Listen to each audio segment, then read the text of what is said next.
Assalamu alaikum class 9th. Hope you all are fine. Today my topic is Liaquat Ali Khan role as the first Prime Minister of Pakistan. Liaquat Ali Khan, the first Prime Minister of Pakistan, was born at the Karnal, the town in the East Punjab in 1896, and he did his graduation from the MEO College, Aligarh, and got the degree in law from the Oxford University, and he joined Muslim League in 1923. Liaquat Ali Khan जो थे वो east Punjab में पैदा हुए थे 1896 में, और MEO college Aligarh से उन्होंने जो था वो डिग्री ली थी। उसके बाद उन्होंने लॉ की डिग्री जो थी वो ऑक्सफोर्ड यूनिवर्सिटी से ली थी। ही जॉइंट और उन्होंने जो था वो मुस्लिम लीग को ज्वाइन किया था 1923 में। He was elected as a general secretary of All India Muslim League in 1936, और उनको जनरल सेक्रेटरी मुंतखब कर लिया गया था ऑल इंडिया मुस्लिम लीग का इन 1936 में। He was the most trusted lieutenant of the Quaid Azam.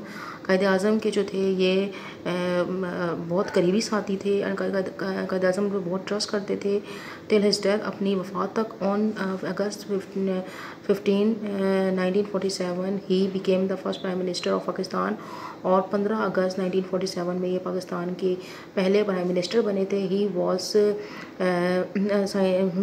Was assassinated at the October 16 1951। उनको जो था वो कत्ल कर दिया गया था 16 अक्टूबर 1951 में, while addressing a public meeting at Rawalpindi में एक पब्लिक मीटिंग में जलसा करते हुए उनको जो था वो शूट डेड कर दिया गया था। नंबर 1 इनका जो पॉइंट था कि उन्होंने क्या काम किए थे, to stop the blood bath of the Muslims in the Punjab. Liaquat Ali Khan as the first prime minister of Pakistan toward the border areas with the Pandit Nehru, and appeal to refrain from the hateful activity of the human bloodshed। अच्छा, जो मुसलमानों का जो खून बहाया जा रहा था पंजाब में, लियाकत अली ख़ान ने जो था वो बॉर्डर एरियाज़ के दौरे किए, और नेहरू के साथ मिलकर जो था वो बॉर्डर एरिया के दौरे किए, और अपील की कि ये हेटफुल एक्टिविटी जो है, काबिल नफ़रत एक्टिविटी, मुसलमानों का खून बहाने वाली, मुसलमानों को मारने वाली, इसको रोका जाए। नंबर 2 इनका ये था कि the refugees were pouring into the Punjab in a large number and it was not an easy task to accommodate them। कि जो है वो हज़ारों की तादाद में मुहाजिरीन जो थे, रेफ्यूजीज़ जो थे वो पंजाब आ रहे थे, उनको अकोमोडेट करना जो था वो एक बहुत बड़ा मसला था। On the direction of Quaid Azam की हिदायत पर he was the chairman of the Punjab Muhajir council. ये पंजाब महाजर कौंसिल के जो थे वो चेयरमैन भी थे। इन्होंने मॉनिटर किया था work of the rehabilitation of the refugee and providing them with the necessity of the life. उसके अलावा ये कि he help and guide Quaid Azam the nation, Quaid Azam the nation and the government in the setting up of he helped and guided the Qaid Azam, the nation and the government in setting up of the effective administration। इन्होंने ना सिर्फ जो था वो कायद आज़म को guide किया था, बल्कि कौम को भी और गवर्नमेंट को भी एक ऐसा इफ़ेक्टिव एडमिनिस्ट्रेटिव सिस्टम होना चाहिए। रिस्टोरेशन ऑफ द इकनॉमिकल माशी बहाली होनी चाहिए। प्रिपरेशन ऑफ द बजट की जो बनाना है उसको, कश्मीर इशू को, कंट्रोलिंग इंटरनल डिस्प्यूट, अंदरूनी झगड़े लड़ाइयाँ, एंड डिफेंस अगेंस्ट इंडिया, और इंडिया के ख़िलाफ़ जो है वो तहफ़्फ़ुज़ डिफेंस जो है उस कॉन्स्पिरेसी इन साजिशों को जो है वो उन्होंने डील किया। But the responsibility of the implementing the decision rested with him, और उन्होंने जो था वो उस रिकॉर्ड में फ़ैसले भी किए। When the nation was demoralised after the death of Quaid Azam की डेथ के बाद लोगों का जो था वो नेशन जो थी वो डिमोरलाइज हो गई थी, and the Indian leaders were always busy in the hatching conspiracy against Pakistan, और इंडियन लीडर जो थे वो पाकिस्तान के खिलाफ साजिशें कर रहे थे।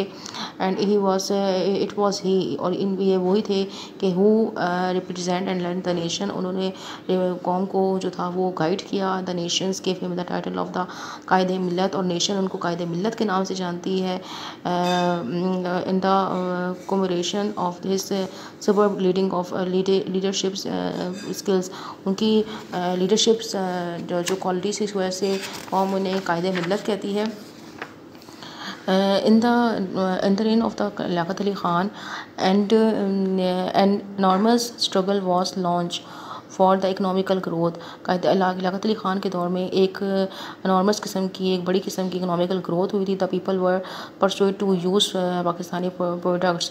लोगों ने पाकिस्तानी प्रोडक्ट्स को यूज़ करना शुरू कर दिया था। Machinery was imported from the Japan for the development of the textile industry and Pakistan industrial development corporation was setup.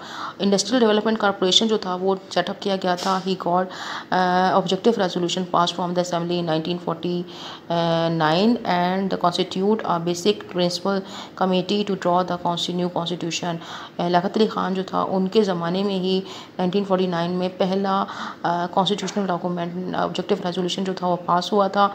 He visited the United state. उन्होंने यूएस का दौरा किया था 1950 में और अपनी स्पीचेस के ज़रिए उन्होंने अमेरिकन पीपल और लीडर्स को जो था वो ये बताया था कि पाकिस्तान बनने का जो है वो मकसद क्या है। He tried his best to convince the American leadership to meet the defence needs of Pakistan. और उन्होंने जो था वो पाकिस्तान की डिफेंस नीड के बारे में जो था वो अमेरिकन लीडरशिप को बताया था। That he was the first leader who played a vital role in the introducing Pakistan to the United State of America. और लियाकत अली ख़ान वो पहले लीडर थे जिन्होंने यूएस में पाकिस्तान को इंट्रोड्यूस कराया था। The foreign policy formulated by the Liaquat Ali Khan had the fundamental principle of the maintaining brotherly and the friendly relation with the Islamic countries. और अगर हम फ़ॉरेन पॉलिसी की बात करें तो लियाकत अली ख़ान जो थे उनका हमेशा से ये होता था कि इस्लामिक कंट्रीज़ के साथ जो है वो ब्रदरली रिलेशंस होने चाहिए और उसके अलावा जो है वो फ्रेंडली रिलेशन होना चाहिए। उसके अलावा he supported the step taken by the doctor Mohammad Mustaqeen the prime minister of Iran to nationalise the oil. उन्होंने जो था वो ईरानी प्राइम मिनिस्टर की जो नेशनलाइजेशन ऑफ द ऑयल था उसको अप्रिशिएट किया था। When the Shah of Iran paid state visit to the Pakistan. और जब ईरान के शाह ने जब पाकिस्तान का विजिट किया था both of the leader held task to adopt a joint policy. दोनों लीडर्स ने जॉइंट पॉलिसी को अडॉप्ट किया था। He condemned the aggression of the western countries against the Egypt and support the freedom movement in the Indonesia. और ना सिर्फ उन्होंने लियाकत अली ख़ान ने जो था वो वेस्टर्न कंट्रीज़ का जो एग्रेशन था जहारियत थी उसको इजिप्ट के ख़िलाफ़ उसके ख़िलाफ़ एहतजाज किया और साथ साथ उन्होंने इंडोनेशिया की फ्रीडम मूवमेंट आज़ादी की तहरीक को जो था उसको लियाकत अली ख़ान ने जो था वो बहुत ज़्यादा सपोर्ट किया था। आफ्टर पाकिस्तान वाज इस्टेब्लिश, जब पाकिस्तान बन गया, Hindu Muslim riot were a routine in India. हिंदू मुस्लिम हिसाब जो थे वो इंडिया में एक आम मसला बन गए थे due to the severe enmity of the Hindu against the Muslim. क्योंकि हिंदू जो थे वो शदीद नफरत रखते थे मुसलमानों से। Liaquat Ali Khan thought it necessary to solve this problem. Liaquat Ali Khan ने ज़रूरी समझा कि इस प्रॉब्लम को सॉल्व किया जाए। Therefore in 1950 he visited India in this connection. इसलिए उन्होंने 1950 में जो था वो इंडिया का दौरा किया and sign Liaquat Nehru pact. उन्होंने लियाकत नेहरू पैक्ट में साइन किए। When Indian army concentrated on the border of Pakistan in the mid of 1951, जब इंडियन आर्मी ने जो था 1951 में पाकिस्तान के बॉर्डर में जो था वो टारगेट किया, uncertainty was created in the country. मुल्क में बेयकीनी की सूरत हाल पैदा हो गई थी to a country wide to raise the moral of the nation. उन्होंने अवाम का हौसला बुलंद करने के लिए पूरी कंट्री में जो थे वो दौरे किए and make the people aware of this threat. और इस ख़तरे के बारे में लोगों को आगाह किया। He raised a fist in the speeches. उन्होंने अपनी स्पीच में जो थी वो अपनी फिस्ट को जो था लहराया, which made the people aware of this threat, ताकि वो लोगों को इस थ्रेट के बारे में अवेयर कर सकें। Thank you class.